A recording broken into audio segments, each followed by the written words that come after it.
انسان پر جب اللہ تعالیٰ کی بے پناہ عنایتیں ہو رہی ہوتی ہیں، جب وہ پے در پے اس کو اوپر اٹھاتا ہے، اس کے لیے سہولتیں پیدا کرتا ہے، تو انسان کا سر جھکتا چلا جائے۔ وہ کسی کامیابی کو کبھی اپنی صلاحیت یا اپنی کسی مہارت کا نتیجہ نہ سمجھے، وہ اس کو اللہ ہی کی کرم نوازی قرار دے۔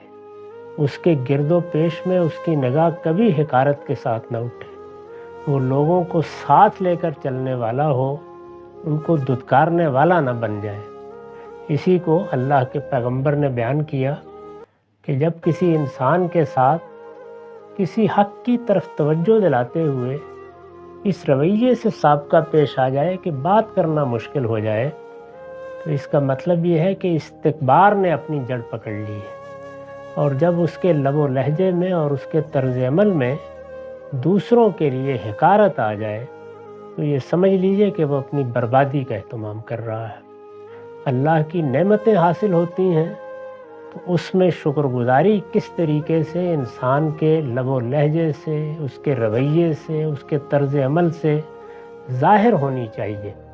اس کے ظاہر میں بھی اور باطن میں بھی اس کے روئے روئے کو شکر گزاری کے جذبے سے سرشار رہنا چاہیے۔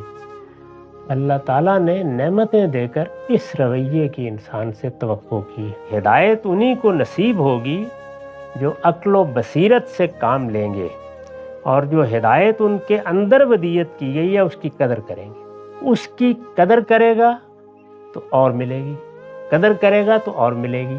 اور قدر کیا ہے؟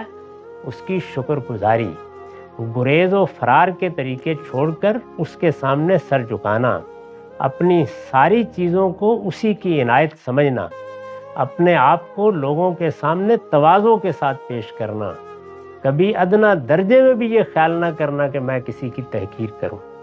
انسانوں کو وہ جگہ دینا جس کے لیے اللہ تعالیٰ نے ہدایت فرمائی ہے، اور اخلاقیات میں اس اصول کو پیش نظر رکھنا کہ اپنے لیے وہی پسند کرو جو تم دوسروں کے لیے کرتے ہو، اور دوسروں کے لیے وہی پسند کرو جو اپنے لیے کرتے ہو۔